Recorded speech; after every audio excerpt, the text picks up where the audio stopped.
오늘 시간에는 아기 예수님에 대하여 천사가 알려준 소식은 과연 무엇이었나라는 제목으로 함께 말씀의 은혜를 나누기를 원합니다. 오늘도 성탄절의 귀한 날에 하나님께 나와서 예배드리는 우리 사랑하는 성도들과 또 온라인으로 함께 예배드리는 성도들을 축복합니다. 성탄의 기쁜 소식이 우리 주님이 이 땅에 오셨는데 죄가 없어지고 저주는 풀어지고 건강은 찾아오고 삶의 평안과 하나님과 화해와 그리고 모든 사람에게 복음을 증가할 담대한 영권이 많은 복된 성탄이 되기를 축원합니다.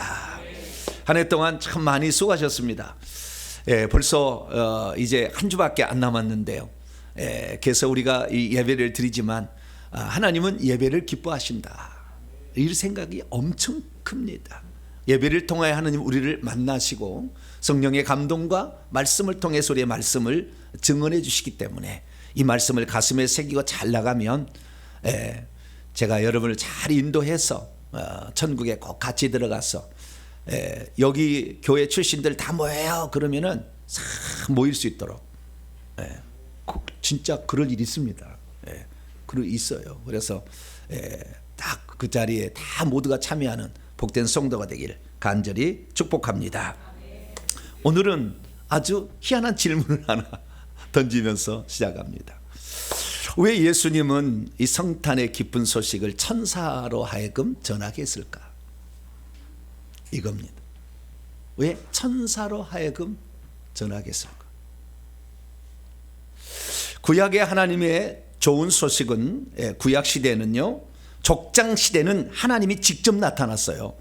물론 형체는 없었지만 언어로, 음성으로 아브라함아, 아브라함아, 모세야, 모세 이렇게 하나님께서 어떤 직접적으로 사무엘아, 사무엘아 이렇게 하나님이 직접적으로 나타나셨어요. 그러다가 이제 선지자라는 게 생기기 시작했어요. 그것은 족장 시대를 거쳐서 이제 모세 시대를 거쳐 가지고 사사 시대 가면서 그 다음에 사사가 끝나서 왕정이 되는데 왕 제사장 선지자는 직책이 완성될 때부터는 하나님의 말씀의 통로로 선지자들을 씁니다. 그래서 하나님께서는 그때부터는 예전에는 직접적으로 사람에게 말을 하든지 아니면 꿈이나 환상이나 이런 것도 쓰기는 썼지만 직접적으로 말하다가 그 다음부터는 하나님이 세운 선지자들을 통하여 말을 했어요. 그래서 구약의 많은 선지자들을 통하여 특히 예레미야 같은 강력하지 않습니까? 막 책망을 하고 주 여호와께서 말씀하셨느니라 막 이렇게 하면서 선지자로 이렇게 말씀을 했어요. 자, 성경을 찾아봅니다. 히브리서 1장입니다. 오늘은 성경을 찾아보셔야 돼요. 오늘은 원고가 딱 이게 나오는 게 아니에요. 그러니까 막 이제 나가야 됩니다. 자, 히브리서 1장 1절입니다. 2절까지 말씀을 같이 읽어보죠. 시작. 옛적에 선지자들을 통하여 여러 부분과 여러 모양으로 우리 조상들에게 말씀하신 하나님이 이 모든 날 마지막에들은 아들을 통하여 우리에게 말씀하셨으니 이 아들을 만유의 상속자로 세우시고 또 그로 말미암아 모든 세계를 지으셨느니라. 이 마지막 날에는 아들을 통하여 말씀하셨는데 그분이 예수님이죠.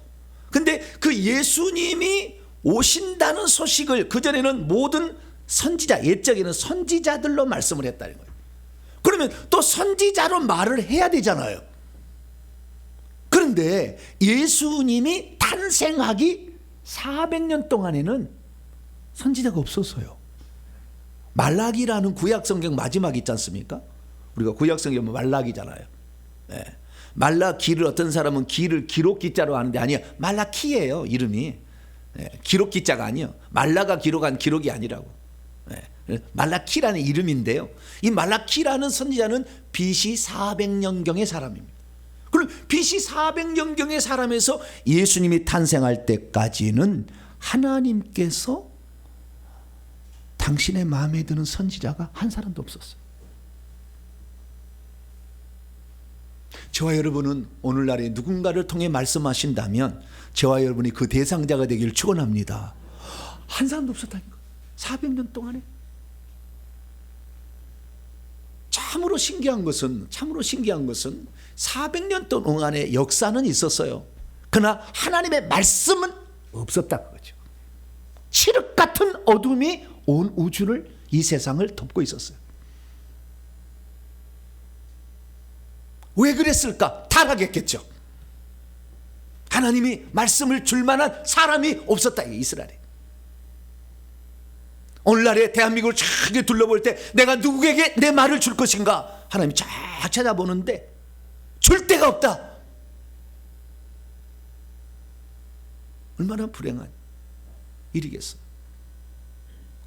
저도 과거에 성경을 읽어보는데요, 말라기까지는 계속 예언자 얘기를 하다가 갑자기 마태복음 나오는데, 마태복음에 보면 갑자기 구약 성경에 안 나오는 단어들이 나와. 사두개인, 바리새인. 사두개인, 바리새인들은 구약 성경을 아무리 읽어봐도 안 나오는데 갑자기 사두개인, 독사의 새끼들아 막 그러죠. 예수님이 책망하잖아요.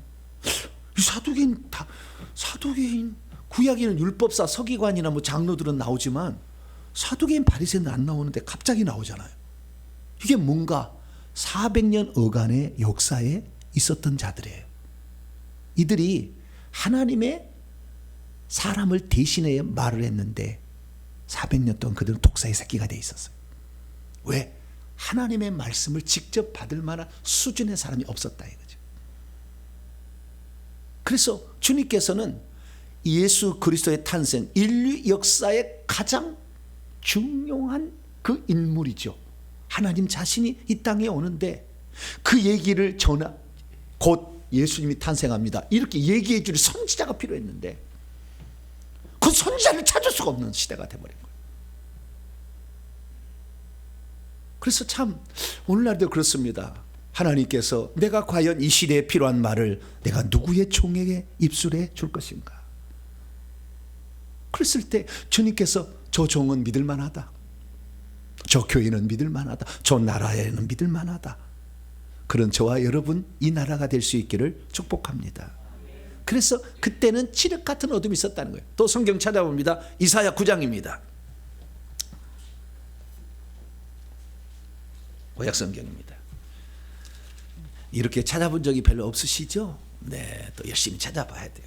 네, 이사야 9장 1절로 2절입니다. 1절로 2절. 네, 그렇게 될 것이라고 이미 예언돼 있었어요. 하나님은 다 알고 있었어요. 네, 타락한다 이거죠. 주님이 마지막 올 때도 다 타락할 거예요. 그래서 흑암일 거예요. 흑암. 네, 영적인 흑암이 찾아올 겁니다. 자, 9장 1절 2절입니다. 시작.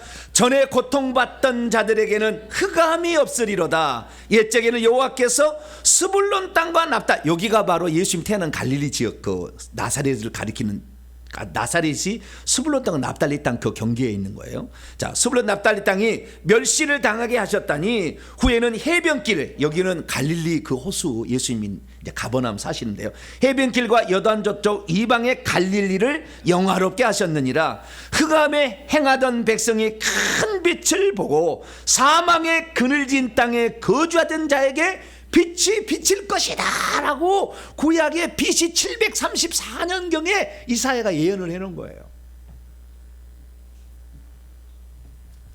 마지막 시대는 거짓 선지자가 일어나서 할 수만 있으면 택하신 자들도 미혹하게 할 것이다. 많이 속일 거예요. 많이 속일 겁니다. 회개 없이 능력만 강조하면 성령이 아닌 가짜를 받아요. 차라리 능력 안 받는 게 나아요. 그렇게 능력 받아서 타락한 사람이 한두가 아니에요. 그래서 우리의 가슴 속에는 항상 회개. 서기관과 바리새인들이 회개 안 했기 때문에 독사의 자식이라고 그랬잖아요, 주님이. 회개 합당한 열매를 가져와라. 너희들은 가장 경건하다고 하고 너희들이 가장 이스라엘의 종교의 지도자가 되어서 제사장 그룹에는 사두개인, 성경을 이 연구하는 사람은 바리새인으로 두 그룹의 종교 지도자의 그룹이 있으나 독사의 새끼들이다. 말씀을 알고 있다고 아무리 그렇게 하지만 단 한 놈도 예수님 탄생할 때 베들레헴에 안 가잖아요. 다 자기의 유익을 위해서, 자기의 직업 돈 벌기 위한 수단으로서 직분도 이용하고 다 이용하는 거예요. 순수하게 그 마음을 가지고 있는 사람들이 과연 얼마나 될 것인가. 저와 여러분은 주님 오실 날까지 변질되지 아니하고 순수한 마음 갖고 가길 축원합니다. 주님에 대해서 정말 사랑하는 그 마음, 이 주님의 말씀이라면 내 목숨이라도 내드리겠다는 그런 마음, 이런 마음이 우리에게 있을 때 하나님은 내가 다른 거 몰라도 네 교회가 있어서 행복하다. 할렐루야. 내가 너가 있어서 나는 내 말을 전해줄 사람이 있어서 고맙다. 그래서 주님께서는요, 말을 전해줄 사람이 없어가지고 천사를 보낸 거예요. 천사를. 세상에 하나님이 직접 사람을 통해서 말을 해야 되는데 말하지 않냐고 천사를 통해서 말했어요. 그러면 대체 누구를 보냈을까요? 그리고 이 천사는 대체 누구에게 이 첫 번째 복음, 예수 그리스도의 탄생의 소식을 알려주셨을까요? 그리고 그 소식을 전해 들은 사람들은 또한 어떻게 살아야 되는 것일까요? 그것을 오늘 말씀을 통해서 나누고자 합니다. 자, 그러면 주님께서 누구에게 소식을 전해 주었느냐? 이 누구에게 전해 줬냐는 오늘 본말 딱 얘기 나옵니다. 누구에게 전해 줬어요? 목자에게 전해 줬다고 그러죠. 그렇죠? 자, 누가복음 2장으로 넘어갑니다. 다시. 목자에게 전해줬다. 그럼 왜 목자냐? 처음에 처음 보니까 중요하잖아요. 왜 목자냐 이거죠. 이게 중요하지 않습니까? 네. 2장 8절을 봅니다. 그 지역의 목자들이 밤에 밖에서 자기 양떼를 지키는 주의 사자가 곁에서 주의 성령이 그들을 두루매 크게 무서워하는데 천사가 그들에게, 목자들에게 말했죠. 무서워하지 말라 쭉쭉쭉 이렇게 얘기했다 그러죠. 그러면 많은 사람들에게 이 복음을 전해줘야 될 때 하나님께서 누구를 보냈는가, 그 다음에 누구였는가, 이 부분을 좀 주목할 필요가 있어요. 첫 번째, 그러면 누구를, 하나님께서 천사를 보낼 때도 누구를 보낼까가 중요하잖아요. 여러분이 만약에 천사를 만나는데 천사가 나는 누굽니다 이름을 가르쳐 준다면 대단한 천사요. 천사 만나도 이름 안 가르쳐 줍니다. 잘. 네. 그러면 이 천사는 9절에 봅시다. 자, 2장 9절 말씀을 보게 되면 누가 왔습니까? 주의 천사가 왔어요. 누구의 천사요? 주님의 천사가 왔다. 주님의 천사가, 사자는 여기 안겔로스의 천사입니다. 주님의 천사가 그들 곁에 섰을 때에 천사는 빛이 납니다. 옷에서 빛이 나기 때문에 빛이 나요. 그리고 온 캄캄한 그 밤중에 빛이 하늘에서 빛이 쫙 나면서 천사가 위로부터 쫙 내려온 거예요. 쫙 천사인데 빛이 막 두루 비쳤어요. 그러니까 밤에 양떼를 친 목자들이 깜짝 놀라가지고 하늘을 쳐다보고 아닙니까? 그랬더니 천사가 무서워 말라. 내가 온 백성에게 장차 있을 기쁨을 좋은 소식으로 너희에게 전하러 왔다. 이렇게 말씀을 했습니다. 그러면 이 주의 천사는 대체 누구를 가리키는 것일까요? 우리는 이 주의 천사가 누군지를 누가복음 1장의 세례 요한과 예수님의 탄생의 고지를 위해서 사가랴에게 나타났고 마리아에게 나타났던 천사를 보게 됩니다. 그 천사가 내가 주의 천사다고 했는데요, 내가 주의 천사하는 그의 이름을 밝혀놨어요. 자, 누가복음 1장 19절입니다. 이제부터는 좀 안 찾아도 될 거예요. 네, 이제 여기를 주목하셔도 돼요. 네, 제가 정신을 깨우기 위해서 성경책을 안 갖고 다녀도 되겠다 그런 마음을 가진 자들을 위해서 한 번씩, 누가복음 1장 19절 보니까 이렇게 사가랴에게 나타난 천사가 말합니다. 나는 하나님 앞에 서 있는 가브리엘이라. 이 좋은 소식이 바로 복음이라. 유앙겔로스는 복음을 전하러 내게 보내시러, 이것은 그 사가랴에게 말하는 거예요. 그런데 누가 2장 26절에 보니까 이것은 마리아에게 말하는데 천사 가브리엘이 하나님의 보내심을 받아 갈릴리 나사렛 동네에 가서 전했다는 보니까 이 주의 천사는 틀림없이 가브리엘 천사라고 일컬어지는 존재일 것이다. 99%는 그렇게 추정이 됩니다. 그러면 하나님께서 이 땅에 천사를 보낼 때 가브리엘 천사를 만약에 보냈다라고 한다면 이 지구상에 발생할 사건 가운데 가장 중요한 사건이요. 왜? 하나님의 소식을 전해주는 천사들이 수수만만의 천사들이 있는데 그 중에 제일 꼭대기가 가브리엘 천사거든요. 소식 전달 천사의 꼭대기는 가브리엘, 군대 천사의 꼭대기는 미가엘, 이거예요. 그러니까 인류 역사를 바꿀 만한 엄청난 소식을 가지고 와요. 그러니까 저와 여러분이 가브리엘 천사를 만날 확률이 있을까요, 없을까요? 기대를 가지시기 바랍니다. 그래도 우리가 기대는 가질 필요가 있어요. 근데 그 주의 천사가 아주 중대한 소식을 전해주는 거죠. 그러면 대체 누구에게 이 중대한 소식을 전해줬을까요? 대제사장입니까? 서기관입니까? 바리새인입니까? 사두개인입니까? 누구에게 이 소식을, 헤롯 대왕입니까? 누구에게 이 소식을 전해주었습니까? 목자들이라는 겁니다. 그런데 그 목자들이 왜 선택되어졌는지에 관하여는 2장 8절에 나와 있습니다. 2장 8절에 헬라 원문을 보면 그 뜻을 알 수가 있어요. 우리 개역성경으로는 잘 좀 이해가 안 됩니다만은 2장 8절의 말씀을 헬라 직업이 이렇게 돼 있어요. 그리고 같은 지방 안에, 여기는 그 지역이란 같은 지방 안에, 베들레헴 안에 목자들이 들에서 살고 있었대요. 근데 있어 왔어요. 미완료, 계속 들에서 살면서 있어 왔어요. 그리고 그들이 자기들의 양떼 앞에서, 양떼 원래는 에피니까 위에서, 그래도 그냥 위에서 이렇게 양떼를 바라보고 있었던 거예요. 아시겠죠? 양떼가 밑에 있고 지금 밤중인데, 양떼 위에서 앞에서 밤의 파수꾼으로 있을 때 아주 영적인 말이 아주 엄청 많이 나오는 거예요. 들에서 살고 있으면서 있어 왔어요. 어떤 한 가지 일에 꾸준히 그 일을 추진하는, 변함없이 그걸 하는 사람을 하나님이 기뻐하시는 거예요. 누구를 선택했냐? 목자인데 한 번 하고 마는 게 아니라 계속 꾸준히 그 일을 계속해서 해왔을 때, 너는 믿을만해. 너는 언제라도 그 얘기를 할 거니까. 두 번째, 자기의 양떼, 자기가 책임 맡은 그 일을 성실히 감당하고 있었다라는 것입니다. 세 번째, 밤의 파수꾼이에요. 그 컴컴한 밤의 위험을 지키는, 컴컴한 밤, 사단이 지배하는 이 세상 가운데 파수꾼, 그를 지켜주기 위하여, 양떼를 힘없는 양떼를 지켜주기 위하여 두 눈을 부릅뜨고 있는 사람, 목자죠. 목자입니다. 목자.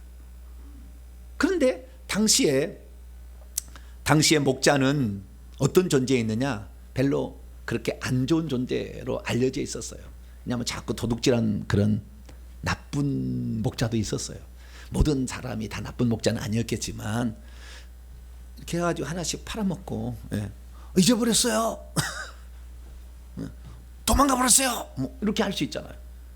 그런데 주님께서 이 베들레헴 목자들은 오랫동안 들판에서 그 일을 계속 해오고 있었고, 자기의 양떼를 지켜보기 위해서 산 위쪽에서 쫙 내려다보면서 아마 그때는 달빛도 좀 있지 않았을까 싶어요.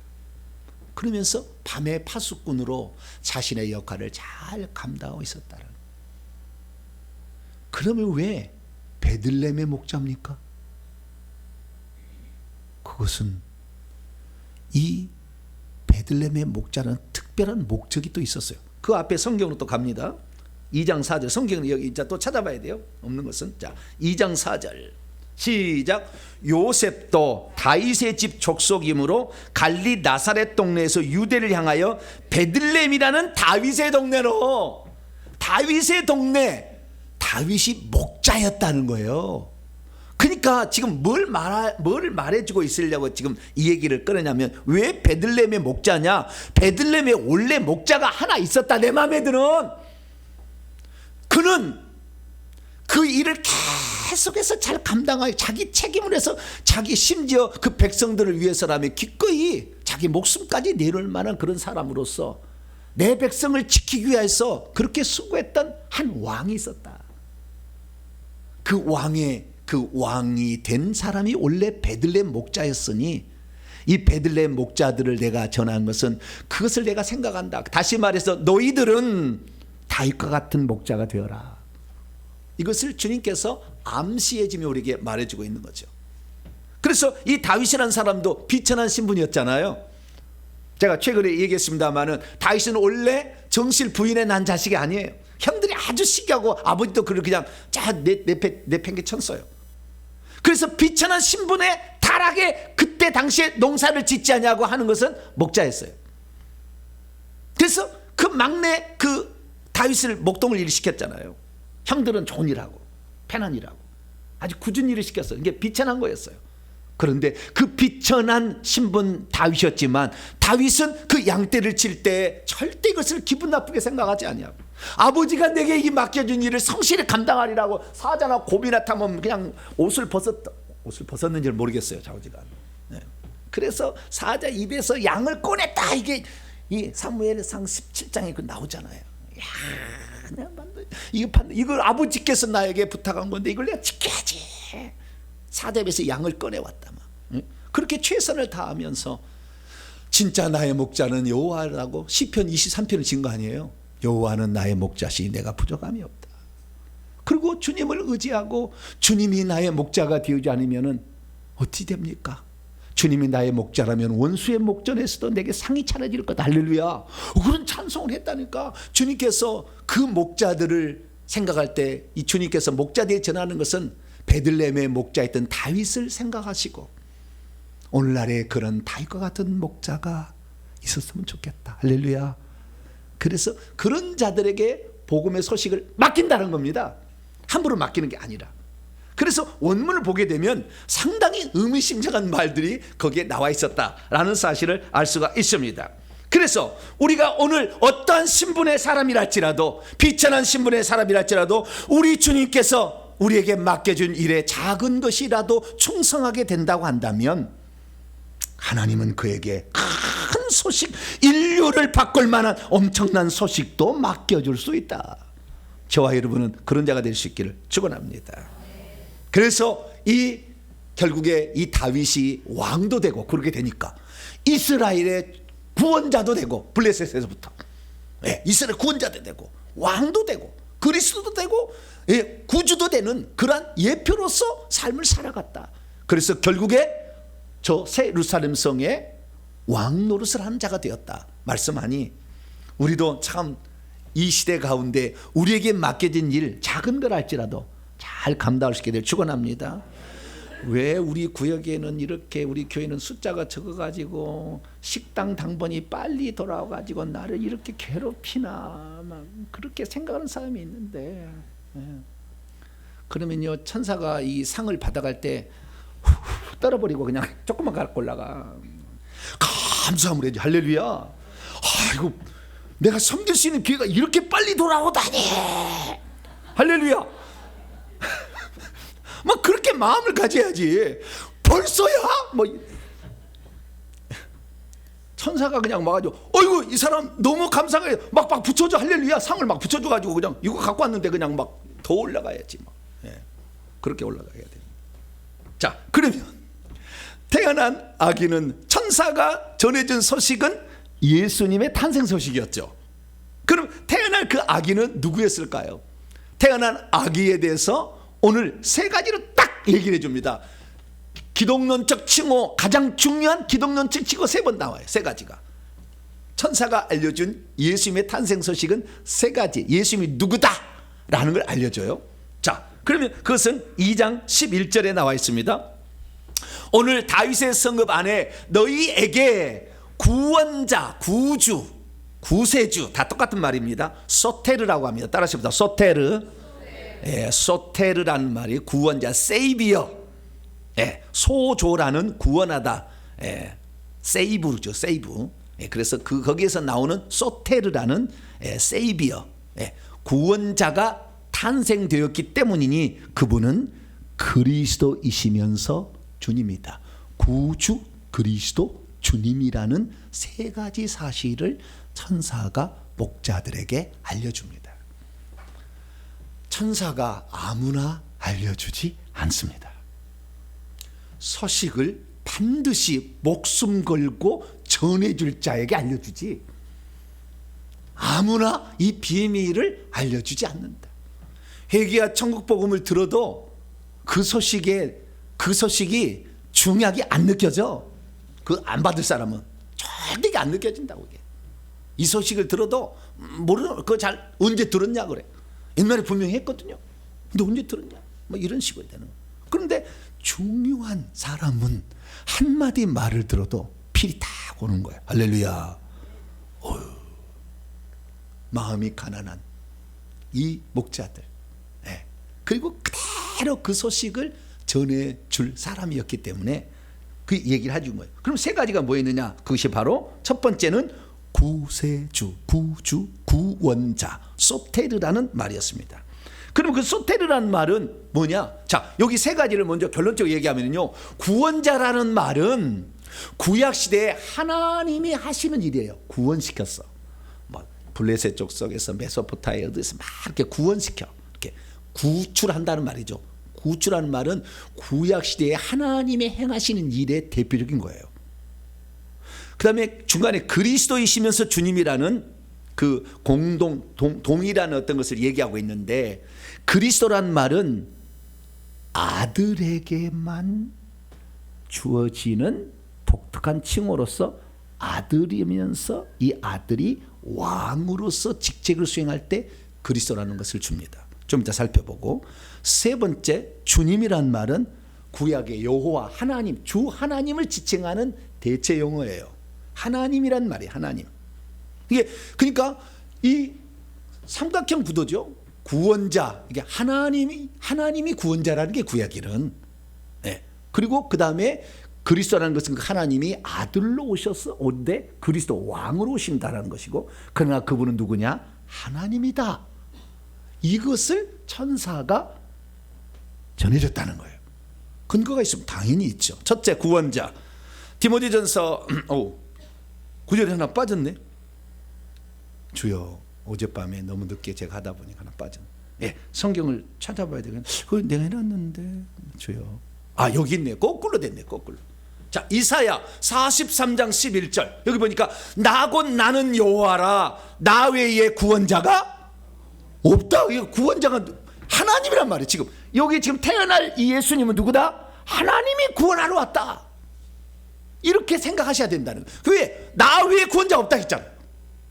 이사야 49장 26절에 내가 너를 억압하는 자들에게서 자기의 살을 먹게 하여 새술에 취함같이 자기의 피에 취하게 하리니 모든 육체가 나 여호와는 너의 구원자요 너의 구속자요 야곱의 전능자라 인다는 것을 알게 될 것이다. 그래서 이 구원자라는 이 말은 하나님이 인류를 구원하러 온 거다라고 이해를 할 수가 있다는 것입니다. 천사가 알려준 소식이에요. 그럼 이 구원자라는 이 말은 그러면은 이 안 썼느냐? 하나님에게 이게 붙여진 거라는 것을 디모데전서, 디모데후서, 디도서에 엄청 나와요. 근데 내가 디모데전서 말씀만을 가져왔습니다. 이 구원자 소테르라는 말이 누구에게 붙여지냐면 원래는 예수님에게 붙은 게 아니었고 누구에게 붙었어요? 하나님에게 붙어있던 말이다. 우리의 구원자 소테르 하나님과 우리의 소망이신 그리스도 예수의 명령을 따라 그리스도 예수의 사도된 바울은 이것이 우리의 소테르이신 하나님 앞에 하나님은 구원자라고 항상. 그래서 이 블레셋 나라에서 무슨 나라에서 구출한 나중에 애굽에서 구출하잖아요. 구원하셨다. 이것을 얘기하는 겁니다. 그 구원자가 바로 누구냐? 구약 성경에 여호와라고 얘기를 하셨을 뿐만 아니라 그런데 그 구원자가 그러면 무엇에서 우리를 구원하러 왔느냐? 구약에는 여러 가지 대적이잖아요. 애굽이나 옆에 주변의 나라들부터 다른 나라, 그 나라를 해치는 나라로부터 오는데 예수님은 뭘로부터 구원하러 왔느냐? 마태복음 1장에 주의 천사가 꿈속에 요셉에게 알려줬어요. 뭘로부터 구원하러 왔는가? 그것은 마태복음 1장 21절이에요. 그녀가 장차 아들을 낳게 될 것인데 너는 요셉아 너는 그의 이름 태어날 그 아기의 이름을 예수라고 불러라. 왜냐하면 그분 자신이 자기의 백성을 그들의 죄들로부터 소조 구원할 자이시기 때문이다. 예수님의 이 땅에 무엇으로부터 우리를 구원하러 왔느냐? 죄들로부터 구원하러 왔습니다. 할렐루야. 그러니까 우리가 예수를 만나서 반드시 해결받아야 할 문제는 죄의 문제를 해결해야 된다는 거예요. 할렐루야. 이 문제가 불교에서는 이 문제 해결이 안 돼요. 다른 종교에서 이 문제 해결이 안 돼. 그러나 예수님은 다 이뤘다, 이걸 해결했었어요. 그래서 죄를 인격화시키면 귀신이에요, 마귀요. 그리고 죄의 결과는 사망이에요. 그래서 죄와 마귀와 사망으로부터 우리를 구출하러 오셨다. 누가? 예수 그리스도가. 이것을 천사가 가장 믿을 만한 그 소식을 전해줄 만한 사람에게 전해주었다는 겁니다. 그래서 우리는 첫 번째로 예수님이 구원자로 오셨음에 저와 여러분은 예수 그리스도를 만나서 반드시 죄로부터 구원을 받으시고 마귀로부터도 구원을 받으시고 죽음으로부터도 구원을 받아서 새 예루살렘 천국에 들어가게 되시기를 축원합니다. 두 번째는 뭐냐? 그리스도이신 주님이다. 두 번째는 그리스도라는 거예요. 그럼 그리스도라는 게 뭐냐? 그리스도라는 것은 제가 한번 새벽에 설교를 했습니다. 그리스도라는 것은 왕직을 수행할 자라, 기름 부음을 받은 자로서 왕직을 수행할 자라, 이렇게 말하고 있습니다. 그래서 마리아에게 얘기를 해줬어요. 천사가 이 그리스도라는 말은 왕이다, 이렇게 딱 알려줬어요. 그것이 바로 누가복음 1장 31절에서 33절입니다. 보라, 너 마리아야, 너가 잉태하여, 이거 주의 천사가 하는 게예요. 가브리엘이 장차 아들을 낳게 될 건데 그 이름을 예수로 똑같이 요셉에게 좀 똑같이 얘기해 줬어요. 그리고 그러면 그가 장차 큰 자가 되고, 넷갈레스, 큰 자가 되고 지극히 높으신 이의 아들이라 일컬어질 것. 주 하나님께서 그의 조상 다윗의 보좌 왕직을 그에게 주실 것이고 그가 영원히 야곱의 집 위에서 왕으로 통치할 것이며 그의 왕국은 끝이 있지 않을 것이다. 그래서 그리스도라는 그 말은 왕직을 수행하는 자로 보낸다라는 겁니다. 그래서 예수님은 모든 천사들 위의 왕, 모든 인간 위의 왕, 모든 만물 위의 왕, 만왕의 왕, 만주의 주로 이 땅에 오셨음을 믿으시기 바랍니다. 귀신이 무서울까요? 예수님이 무서울까요? 예수님이 더 무서워. 귀신을 무서워하지 마세요. 누구를 무서워해야 돼? 예수님이 더 꼭대기에 있다니까요. 마귀가 왕이 아니야. 귀신이 왕이 아니에요. 눈가를 파버려요. 이렇게 귀신하게 얘기해야 돼. 왜? 만왕의 만주의 주께서 성령으로 내 안에 계시는데 어떻게 나를 해칠 수가 있어요? 하나님이 나를 버리지 않으면 해칠 수가 없어요. 그걸 믿어야지. 그래서 그리스도라는 그 말은 왕이 태어났다. 그래서 고요한 밤, 거룩한 밤, 어둠에 묻힌 밤, 주의 부모 앉아서 감사기도 드릴 때 악이 잘 도단다. 악이 잘. 1절이네. 그 다음부터 2절, 3절, 4절은 왕이 나셨도다. 후렴에 그렇게 나와. 왕이 나셨도다. 근데 이번에 찬송가로 구주 나셨다. 틀린 건 아니요. 틀린 건 아닌데, 자, 지금 왕이 나셨도다는 말이 참 좋더라. 왜냐하면은 이 세상 임금은 마귀라고 요한복음 12장 31절에 14장 30절 16장 11절에 예수님이 얘기했어요. 이 세상 통치자가. 근데 내가 십자가에 달리면 이 세상 임금이 쫓겨나리라. 마태복음 12장 3 아니 요한복음 12장 31절에 그렇게 말씀해놨어요. 그렇기 때문에 우리가 예수 그리스도를 온전히 믿으면 귀신을 쫓아낼 수 있다. 할렐루야. 이걸 믿으셔야 돼요. 그래서 귀신을 쫓아내러 오신 예수 그리스도, 만물의 주가 되러 오신 예수 그리스도, 무화과나무 저주에도 말라버리고 물 위도 걸어가시는 만물의 주인 되신 그분이 오셨다라는 사실을 바로 목자들에게 천사가 알려주었으니 이 모든 예표는 다윗이다. 아까 얘기했죠. 누가복음 1장 31절에. 근데 그것이 시편 2편 3절에 얘기하는데요. 그 왕은 아들이 된다고 얘기를 해놨어요. 아들이 태어날 아들이 된다. 그래서 시편 2편 2절 3절을 보면 여호와와 그의 기름 부음 받은 자, 이것을 메시아흐라고 하는데 메시아가 나오는데 7절에 보니까 너는 내 아들, 하나님께서 말씀한 내가 너를 낳았다. 내 아들을 낳을 것인데 그 아들이 메시아가 될 것이고 그리스도가 될 것이고 그리스도는 많은 하늘나라의 기업을 물려받을 자이면서 철장으로 만물을 다스릴 자다. 만국을 다스릴 자다라고 예언해놨다는 겁니다. 그러니까 예수님께서 하나님께서 이 땅에 오셔서 예수님 오시는데 이분은 뭘로 와야 돼요? 아들로 와야 된다. 아들로. 그분이 그리스도다라는 거예요. 그래서 우리는 예수 그리스도께서 아들로 오셨음을 믿는 거예요. 할렐루야. 그래서 아들로 오신 그분이 만왕의 왕이니 그분을 알고 그분을 따라가면 그분이 귀신을 이길 것이고 마귀를 이길 것이고 다 이길 거니까 그분만을 의지하라. 그러면 너희의 삶의 저주가 떠난다. 할렐루야. 이걸 얘기를 했다는 거예요. 그래서 저와 여러분은 그 예수님을 믿어서 이 귀신의 세력으로부터 벗어날 수 있게 되기를 축원합니다. 만물의 많은 것들이 복종하지 않으면 명령할 수 있는 그 권한을 마맹어사 마패를 주어서 주의 이름을 주었으니까 우리도 그 이름을 사용해서 귀신들도 제압하고. 손 뒀다 뭐예요? 타버려. 할렐루야. 손 뒀다 어디다 써요 자꾸. 타버려. 하늘의 천사들 내려서 다 태워버립니다. 타버려 하는 거예요. 이렇게 해서 우리가 만왕의 만주의 주이신 예수를 믿는 그 감격과 기쁨과 혜택을 누리게 되길 축원합니다. 세 번째는 뭐냐? 세 번째는 주님이시다. 주님이라는 것은요, 구약에 하나님을 대신하는 용어예요. 주라는 말은. 그래서 주와 하나님은 같이 갑니다. 다니엘서 9장 3절 4절 보면 내가 금시가에 베옷을 입고 죄를 뒤집어 주님이신 하나님께 기도하여 간구하고 결심했다. 이것은 다니엘이 기도하고 있어요. 내 하나님 여호와께. 근데 그 주 하나님 누구냐? 여호와라는 거예요. 내 하나님 여호와께 기도하여 자보가 이르기를 크시고 두려워할 주 하나님. 꼭 하나님은 주님하고 같이 가. 주 하나님. 그래서 주님은 하나님을 대신하는 용어예요. 구약으로 말하면 아도나이, 신약으로 말하면 퀴리오스입니다.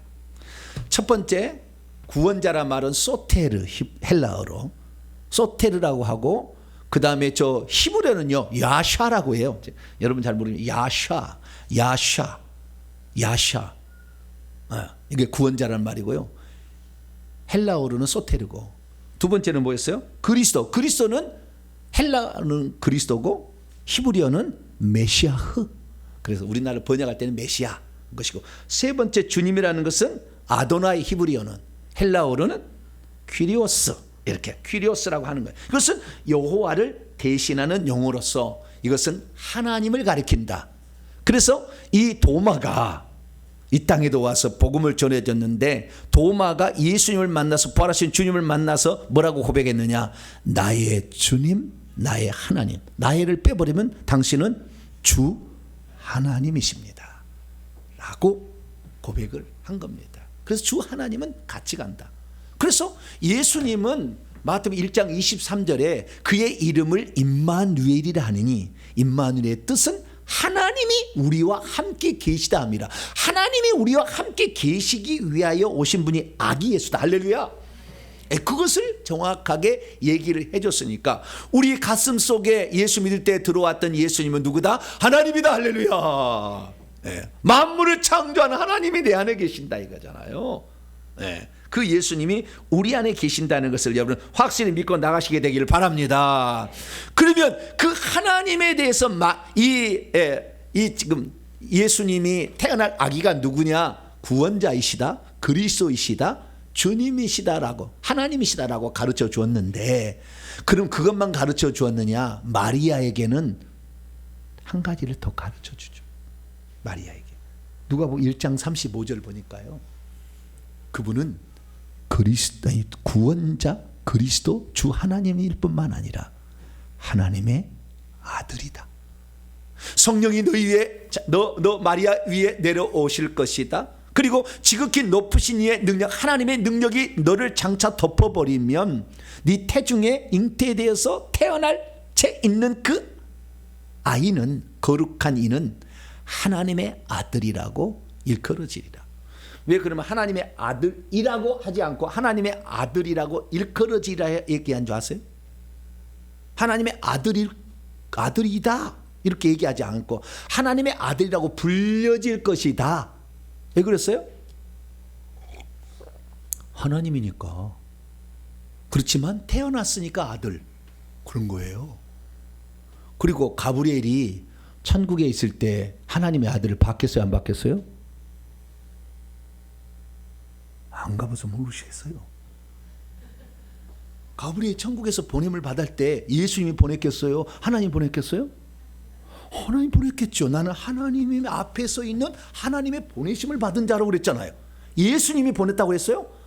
아직 예수님 본 적이 없다니까. 하나님은 그렇게 공개하지 않아요. 천사일지라도. 그러니까 하나님 말씀을 듣고 하나님의 아들이 일컬어질 것입니다. 나도 본 적은 없지만 그런 얘기예요. 우리를 위해서 하나님이 나타나셨으니 영원히 우리는 천국에서도 하나님을 예수님 보는 거예요. 그러니 예수님을 우리 안에 모신 것은 만왕의 만주의 주 하나님을 우리에게 모신 것이 할렐루야. 단지 태어났기 때문에 아들이라고 칭해진다. 근데 그 이름이 뭐요? 그 이름을 예수라고 하라. 여기 엄청난 암시가 들었죠. 예수라고. 너 예수. 요셉에도 그러고 마리아에게도 그의 이름을 예수라라. 예수라는 말이 무슨 말인지 아세요? 예수라는 말은 구원자라는 뜻에서 나온 거예요. 자, 제가 하나 보겠습니다. 구약에 요나가 나오잖아요. 예수님께서 나는 요나의 표적에는 보여줄 표적이 없다 그러는데 요나서 2장 9절 보면 나는 감사하는 목소리로 주께 제사를 드리면 나의 소원을 주께 갚겠나이다. 구원은 여호와께 속하였나이다. 이것은 의역이에요. 의역. 그러면 이 구원은 여호와께 속하였나를 히브리어로 읽어보면요. 예슈아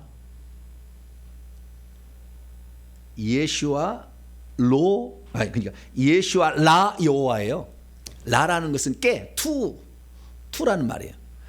예슈아가 여호수아고 호세아고 예수라는 말이 다 똑같은 말입니다. 모음만 다를 뿐이에요. 똑같은 거예요. 예슈아는 여호와께 있다. 그래서 이 예수라는 말은 곧 여호와가 오신 거다라는 것을 요나서에 분명히 얘기를 해놨어요.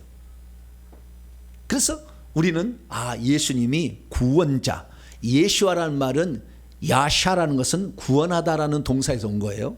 그래서 구원자이심을 다시 한번 이름을 통해서도 확인할 수 있어요. 그러면 이 모든 것을 우리가 다 종합하면 주의 천사가 와서 목자들에게 세 가지 것을 알려줬고 마리아에게는 하나님의 아들이지만 이름까지도 알려줬잖아요. 이것을 예수를 알려줬잖아요. 이것을 딱 종합해 보면 뭡니까? 예수는 그리스도시요 하나님의 아들이시요 구원자다. 이것을 얘기해 준 거예요. 결국에 천사가 와서 전해준 소식은 마리아에게도 전해주고 목자에게도 전해준 소식. 예수는 그리스도요 하나님의 아들이시며 구원자다. 근데 예수는 여호와다. 할렐루야. 주 하나님이다. 이걸 알려준 거예요. 그래서 오늘 예수의 탄생은 하나님의 아들의 탄생으로만 보지 말고 주 하나님이 우리에게 찾아온 날. 할렐루야. 우리를 죄로부터 구원하려고 우리를 찾아온 날이다. 제가 어제 하나의 중요한 얘기를 한번 드렸죠. 조국현 교수, 대구 세계 엑스포 이사장. 이분이 미국에서 박사학위고 교수직을 줬어요. 근데 이분이 도마가 이 땅에 왔다고 연구를 38년을 한 거예요. 38년 동안 연구를 해가지고 발표를 했어요. 그래서 저 이스라엘 나라 땅에서 인도를 지난다 아유타가, 여러분은 잘 안 보시죠? 여기를 제가 짚어드려요. 여기가 아유타국이에요. 이 아유타국을 지나서 와요. 그러니까 에데사, 이스라엘에 출발해서 에데사로 갔다가, 에데사는 터키입니다. 터키로 갔다가 탁실라, 이 인도의 북부 지역의 탁실라로 갔다가 아유타국에 가요. 아유타국의 공주가 김수로 왕의 아내가 된 허황옥이라는 그 부인이 여기에서 찾아오는 거예요. 근데 여기를 지나와요. 여기를 복음화 시켰던 거예요. 지나서 이 필리핀을 지나가지고 이 남중국을 해를 거쳐가지고 기베까지 이렇게 오게 되는 루트로 이 양반이 온 거예요. 근데 이 도마가 언제 우리나라에 왔느냐? AD 41년에서 49년까지 왔다.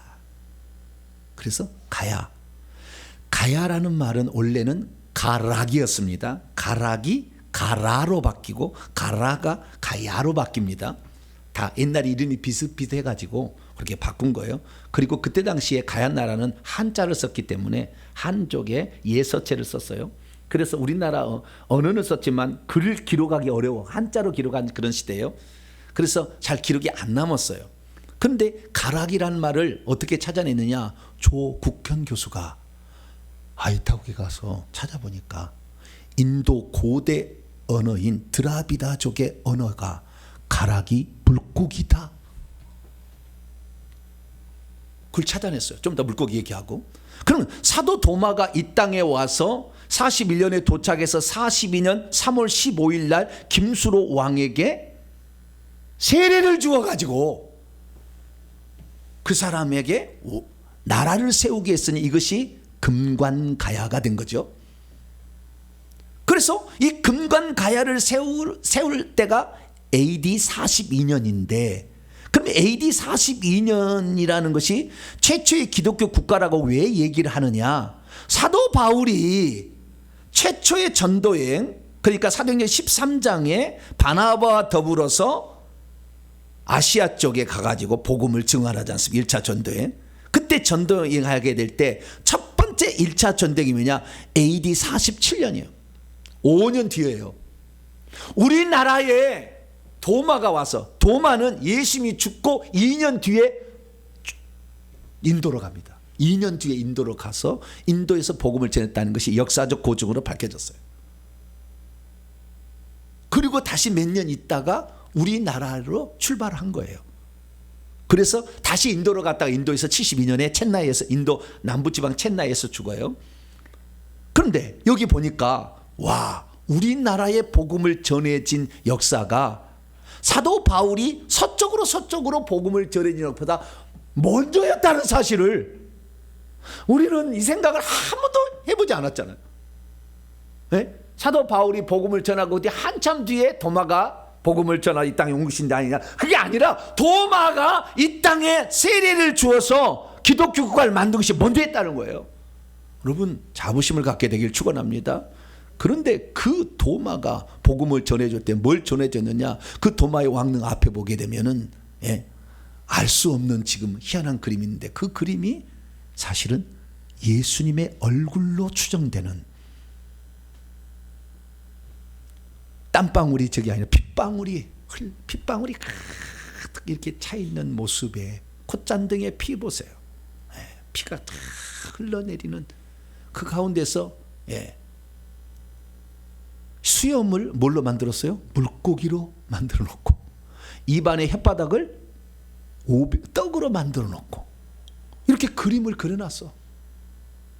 이게 맞아 떨어질 확률이 없어요.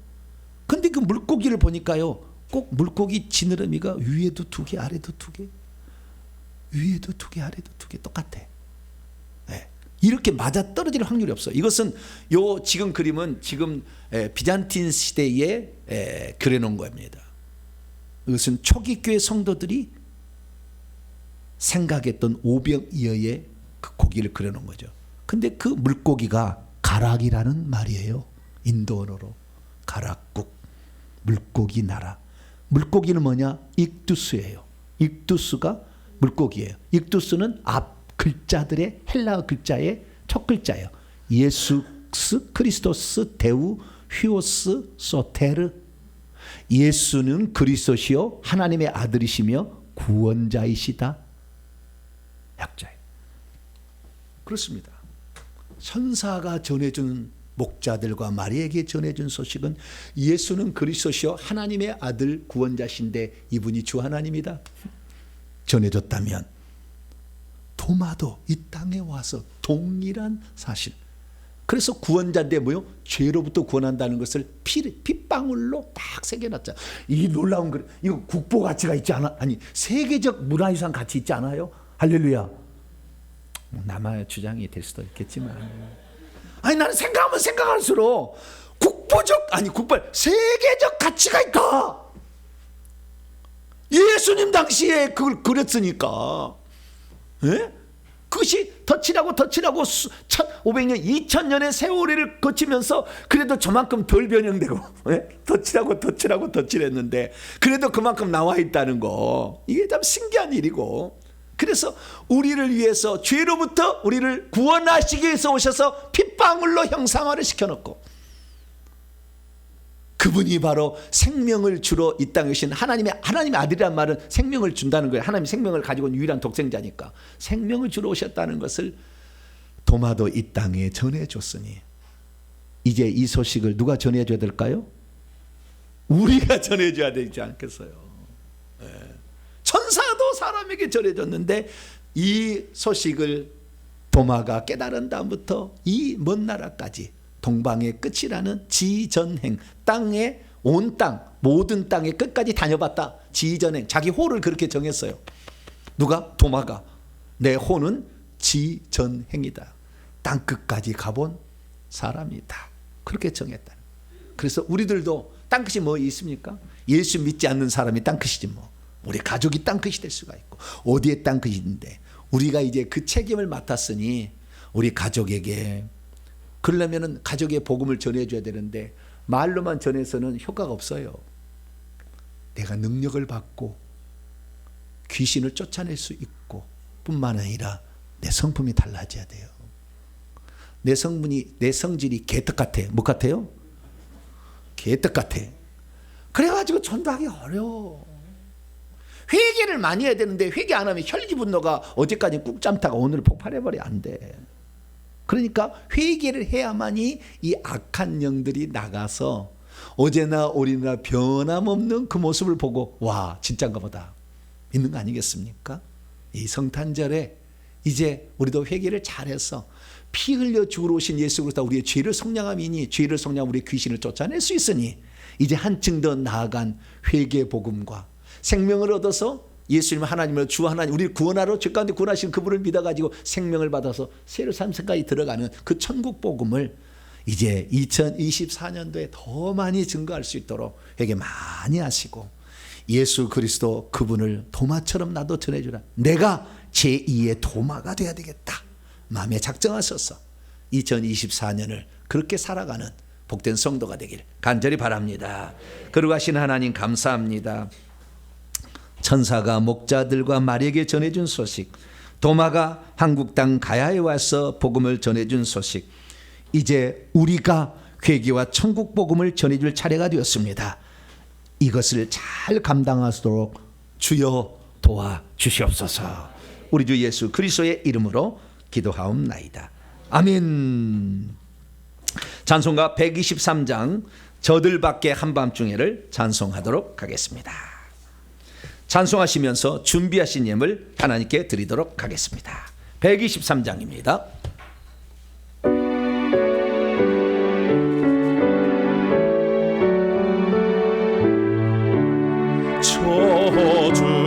저들밖에 한밤중에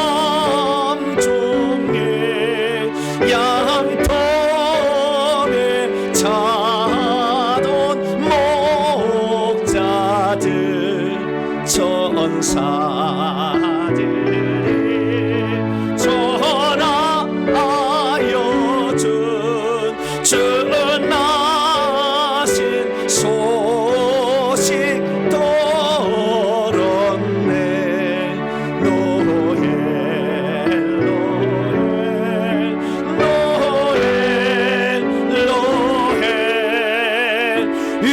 이스라엘 왕이라 섰네. 저 동방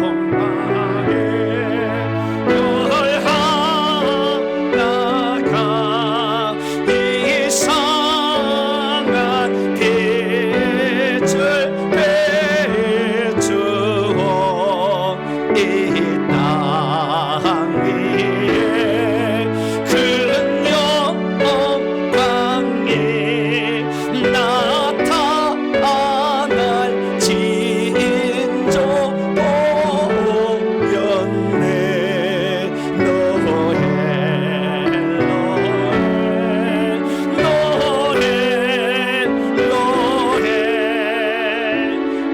이스라엘 왕이 나셨네. 그 한별이 베통을레헴 향하여 바로 가더니 아기 예수 노신지 그 위에 오자 멈췄네.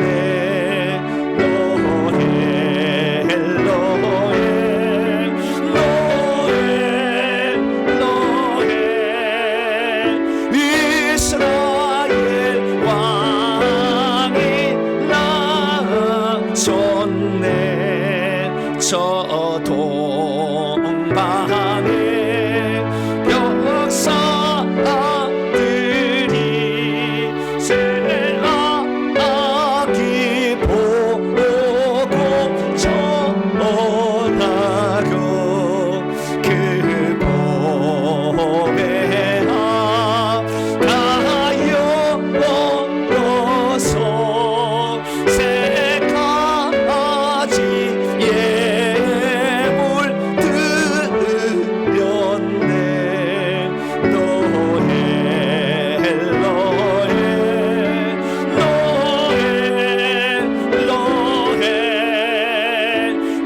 이스라엘 왕이 나셨네. 아멘. 제가 어느 날 무슨 영화를 봤는데 성탄절이 된 거예요. 근데 제2차 세계대전이 터져가지고 성탄절이 된 거예요. 이쪽은 독일군 서첼 딱 쓰고 있는 독일군, 딱 이쪽은 프랑스군이에요. 딱 대체를 했는데 성탄절이 됐어. 독일도 예수님을 믿고 프랑스도 예수님을 믿어. 성탄절이 됐어. 어떻게 할까요? 흰 깃발을 서면서 이렇게 흰 깃발을 착 올려가 저쪽에서 왜냐 그냥 야 우리 예수님이 탄생한 성탄절인데 우리가 싸워야 되겠냐. 우리가 오늘 저녁만큼은 전쟁하지 말고 우리 크리스마스를 부르자. 이 찬송을 부르는 거예요. 그들이 병사들이 양쪽에 와서 노엘로. 와, 얼마나 그 영화 속의 그 감격적인 장면을 제가 봤는데, 야, 그래서 이 땅에 모든 사람에게 죄를 다 보지 않으시고 내게 용서하마 오신 날이잖아. 할렐루야. 이런 날에 축하하지 않으면 안 되겠죠. 할렐루야. 네, 그래서 케이크를 준비했습니다. 할렐루야. 왜 쌍? 오비는 2어가 됐네. 네. 고기가 하나만 있어도 되는데 오비형 2어로서 양쪽에 쌍두만쌍 주고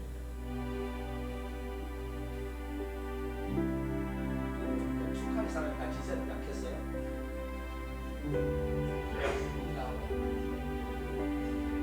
애기들 나오라고요.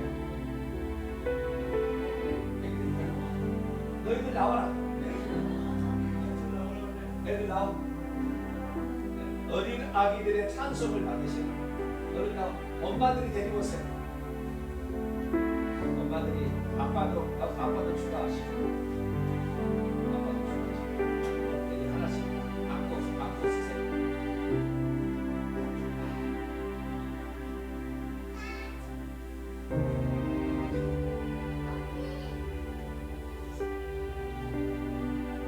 별 하나가 있네요.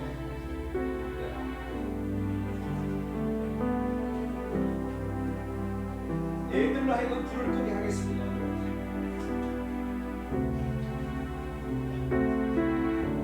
할아버지가 내려왔어요.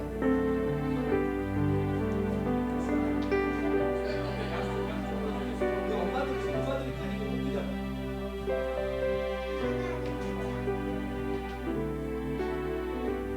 엄마가 와서 들고 있어요.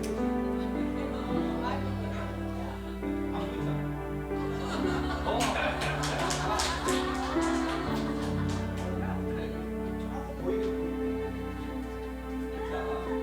생일 축하한다고 보는 거예요. 오늘 누구 생일? 하나님 생일. 하나님이 예수님 오셨으니까 예수님 생일. 누구 생일? 그래, 하나님 생일도 틀린 게 아닙니다. 예수님 오셨으니까 예수님 생일. 예수님 사랑하는 예수님 생일 축하합니다. 시작합니다.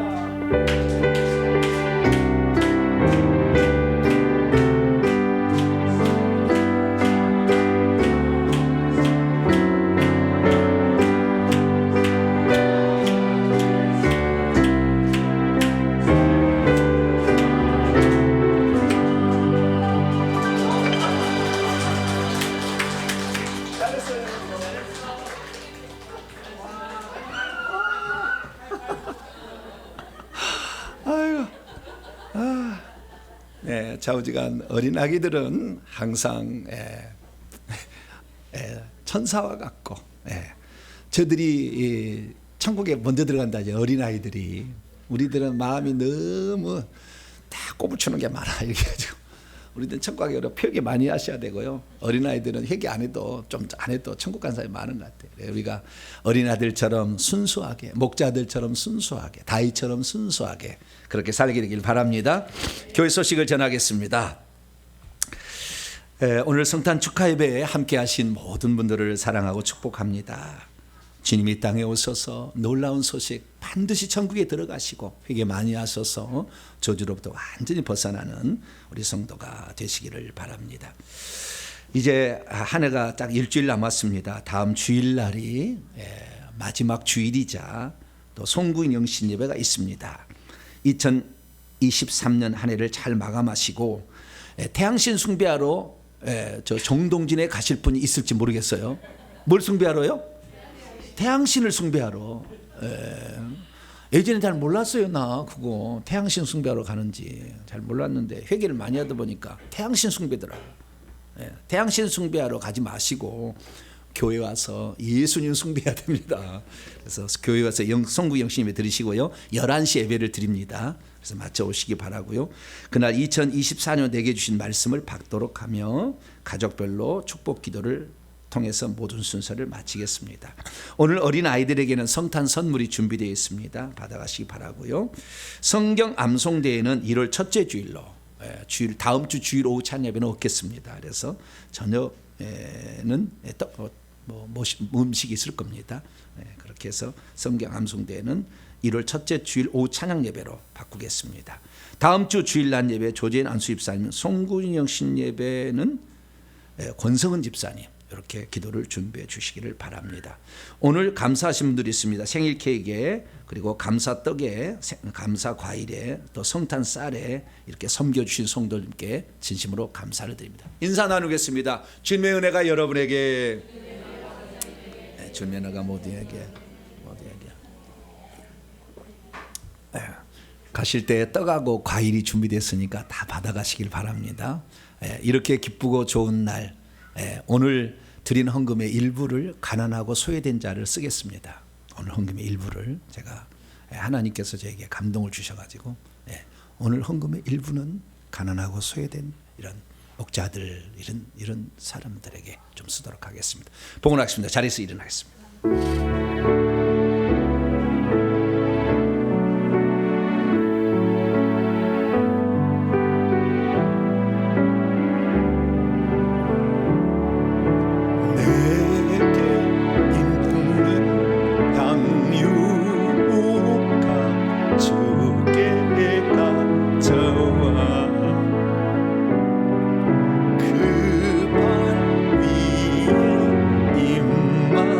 주